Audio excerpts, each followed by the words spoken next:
Okay. I'm not signing nothing. Okay. I've been through the system, buddy. I know I how know it you works. have. I know you have, You're Jeff. not my friend. All you're trying to get is some stupid ass confession, and you're not gonna get one. On a seemingly regular evening in 2011, alarm bells began to sound itself in a local 7-Eleven. Reports of an armed robbery began flooding into the local police department. But upon arrival at the scene, the suspect was nowhere to be found. After expanding the search, that's when it's assumed police heard commotion in a house nearby. And without any other leads, they stormed in, discovering a known heroin addict sitting inside with a gun. Without any other evidence, they arrested the man and brought him to be interviewed. This so-called addict was Jeff Pearson, the man who committed the robbery. And the following goes down in history as one of the only times a man single-handedly beat the cops at their own game. All that while experiencing horrific heroin withdrawals. This is what happens when the suspect outsmarts the cop.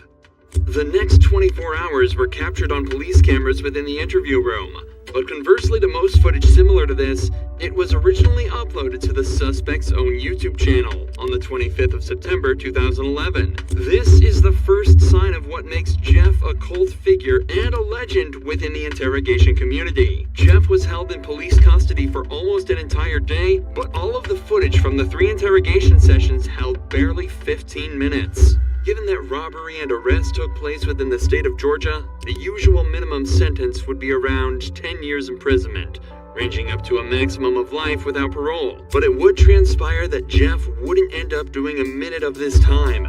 And instead of serving multiple decades behind bars, he spent a day being served drinks and candy while delivering a masterclass in what to do while in police custody. The following footage shows us in stunning detail what methods the cops will try on you and how to dodge them like an absolute pro. The footage starts with Jeff handcuffed in a small windowless room dressed in prison scrubs.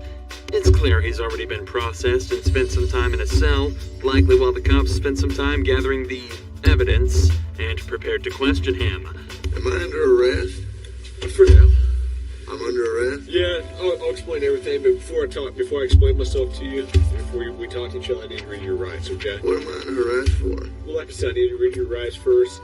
Obviously, the charge is robbery, okay? Jeff immediately opens by asking if he's under arrest and on what grounds. From the first moment, it's evident that Jeff has done his research, as this is exactly what you should be doing in this situation. From here, there are 2 options. If you're not being arrested or detained, you can state that you're also not obligated to stay and answer questions. And you should be completely free to leave the interrogation. If you are being arrested, you can then immediately ask for a lawyer and stay silent until you're provided with one. These options give you the best chance of stopping the police in their tracks and allow you to create the best defense possible. What's amusing is that when you're being arrested in America, the officer is actually legally obligated to remind you of this. Take a listen to the Miranda warning that this detective reads out to Jeff. You have the right to remain silent. Anything you say can will be used against you in the court of law. You have the right to talk to a lawyer for advice before we question you. If you cannot afford to hire a lawyer and you want one, a lawyer will be provided for you. If you decide to answer questions now without a lawyer present, you'll still have the right to stop answering questions at any time. Does that make sense? You've probably heard these before, haven't you? These 3 points are incredibly important and are often overlooked by the average citizen due to the panic of being arrested in the first place. Alongside this, because of how much we hear these lines in media such as police shows and movies, most people completely glaze over it when they're being read these rights, and fail to take into account that they're actually being provided with useful information that allows you to stay safe and protected while in police custody. What this detective didn't mention though is that if you ask for a lawyer while under arrest, they are not allowed to continue questioning, and you have a complete, unquestionable right to refuse to answer any questions they may ask until you're provided with an attorney. The detective also ends the rights with a snide remark about Jeff's past, meant to subconsciously remind him that he is a previously convicted criminal. Do you understand your rights? Do you understand your rights, Jeff? Yes or no? You understand? We're getting paid more than you are, so we can sit here for a long time, man. I just need you to answer me yes or no. Do you understand your rights? Let's get through that question. Do you understand what I read you? Did you comprehend what I read you? Jeff has been explicitly told he has the right to remain silent, so that's exactly what he's deciding to do. Right here, the leading detective leans back in his chair. This was meant to show that he's unconcerned with Jeff's silence, and that he can stay there as long as necessary. But body language like this usually indicates some form of unrest. It's clear that the detective knows that this is gonna be a tricky few hours for them. If you got something that says you didn't do this robbery, this is your chance to talk to us. Okay, good cop. No, usually I'm the prick. You look like the prick. I am. If it's dominance we're talking about, Jeff just took everything the cops had and dumped it in that garbage can. I'm not asking if you want to talk to me at this point. I just want to know if you understand what I read to you. That's all my under arrest. Yes, you're under arrest. Get back to the cell. I don't talk to you, motherfuckers. Okay. In this first round of interrogation, Jeff exhibited exactly the correct behavior given his current circumstances. He knows the cops have nothing on him. They wouldn't be there talking to him in the first place if they did, so he stays silent. And so it's off back to his cell he goes. But 2 hours later, he's brought back to the same room for round 2. You wanted a Coke? You gonna be able to pop it open or you need me to? I need methadone. You need methadone? I don't have any. Do you have medication for it, or a prescription for it? What do you need methadone for? I'm a fucking junkie, and you guys, I can't take methadone. I'm gonna go through withdrawal here in a minute. A can of soda is all Jeff requested before he returned to the interrogation room, but he immediately mentions the withdrawals that he's likely already starting to feel. However, methadone, the drug Jeff asked for at the start of this conversation, can be used to significantly reduce the effects of the withdrawal. It can even reduce the cravings he's also probably been experiencing for the entire time he's been in police custody. How long you been using heroin? Long time, buddy. 10 years? 15 years? I hardly been alive that long. What are you trying to talk to me about here? Talk to you about what happened last night. Look, here's the deal. Either you're in a bad set of circumstances or you went and committed an armed robbery last night. Yeah, Right. I'm in a shitty, wrong place at wrong time, obviously. I ain't commit no fucking armed robbery. All right, then let's talk about this. Let's I not don't keep have nothing. up I don't the talk to the police, man. Jeff is clearly through with the personal talk and wants to get back to the matter at hand. In his eyes, he's been arrested for something he didn't do and wants to get out of there as quickly as possible. Okay. I've been through the system, but I know I know you have. I know you have, You're Jeff. not my friend. I'm not your friend. You're trying to fucking get me, or you're No, trying I'm not trying to get all you. you're trying to get is some fucking stupid ass fucking confession, and you're not gonna get one. Jeff, I'm not going to get a confession out of you for nothing. Exactly, because I And didn't I'm do not trying nothing. to get a confession out of you. Okay, I'm gonna tell you, I ain't commit no armed robbery, and y'all ain't got no fucking evidence saying I did. Let me go. All you did is find me sitting in my buddy's house, because my fucking buddy's dog's going ape shit. I go outside, there are cops everywhere, and they spotlight me. They say, come here. I say, what's up? They search me. They ain't Hang find on. nothing. What's Let up? me read this. No, Yes. because I'm not gonna sign it. You don't have to sign it. But let me read it for you, I'm okay? not signing nothing. You don't have to sign it. The irony of this cop saying he's not trying to get Jeff while he has him handcuffed in an interrogation room questioning him is very amusing. But even through all this, every part of what Jeff said here is so perfect, it almost sounds rehearsed. It's an incredible display of personal legal defense, and is even more impressive when you layer it with the fact that Jeff is almost definitely starting to experience withdrawals. I also want to highlight the point Jeff made about how cops are simply trying to force a confession out of him. One of the main techniques used in these interrogations is the Reid technique, developed by a former cop and psychologist in the 1960s after he extracted a confession from a man accused of murdering his own wife. The technique consists of 9 steps, beginning with a polite discussion about why the suspect is being accused of the crime, followed by using certain body language and actions within the interrogation as a display of guilt.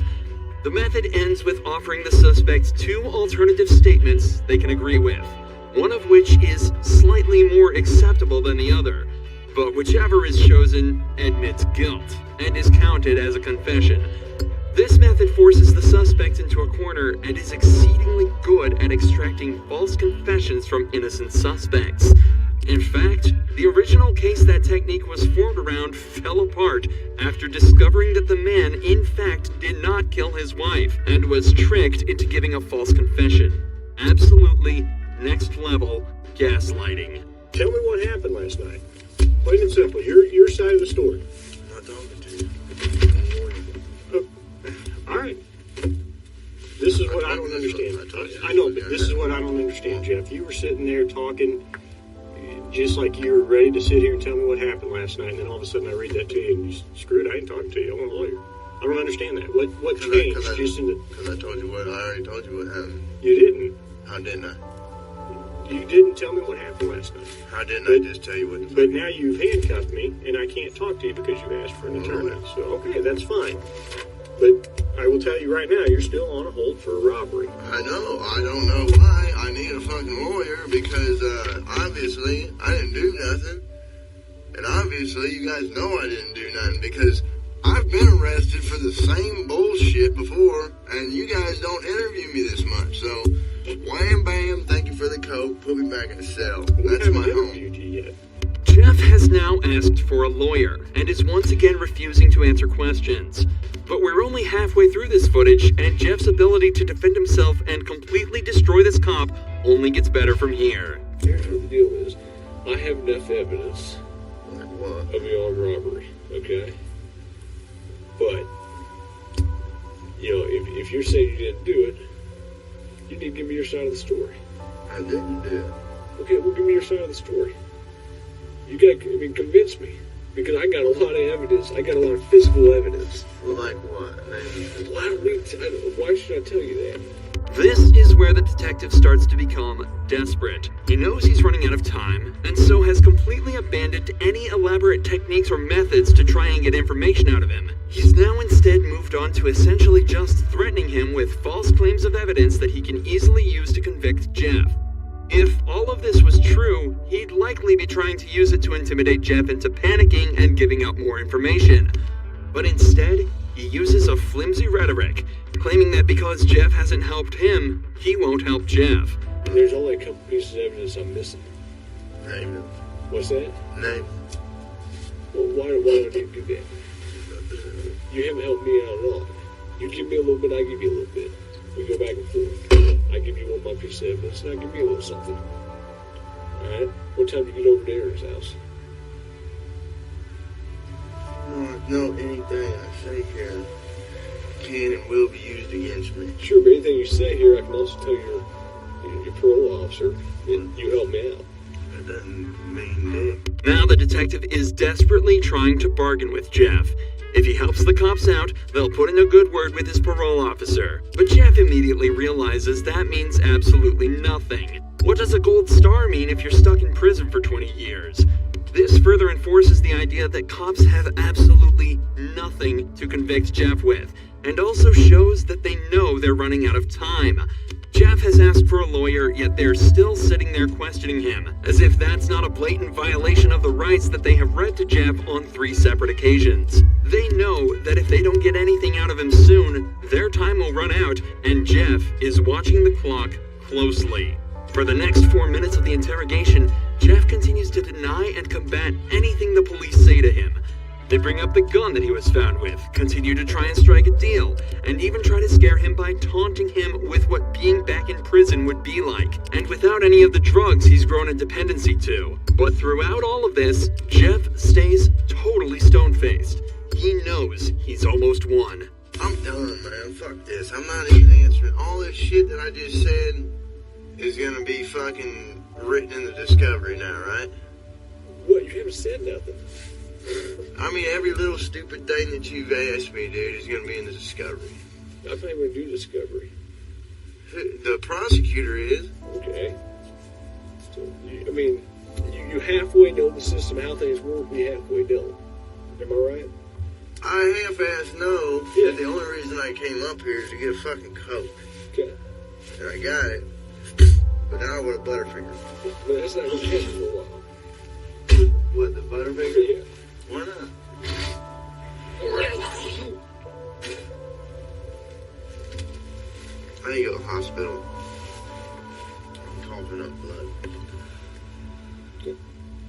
Let's go to the hospital. For the last few hours, the police have been questioning a man who is clearly in pain, denying him access to the legal prescription drug that would help him deal with his issues, and questioning him repeatedly on a crime for which they have no evidence for. All the while, Jeff dealt with this as casually as possible, asking for sodas and chocolate bars. Jeff knew misspeaking at any point could lead him down a slippery slope, so he exerted his rights in the perfect way, and 12 hours later, it's recorded that he was released from custody and sent on his merry way. It's also reported that from here, Jeff began to turn his life around. He's off heroin and now spends his time uploading to the same YouTube channel the footage from this video was uploaded to. He makes music and even gives extra tips on how to avoid the police's tricks.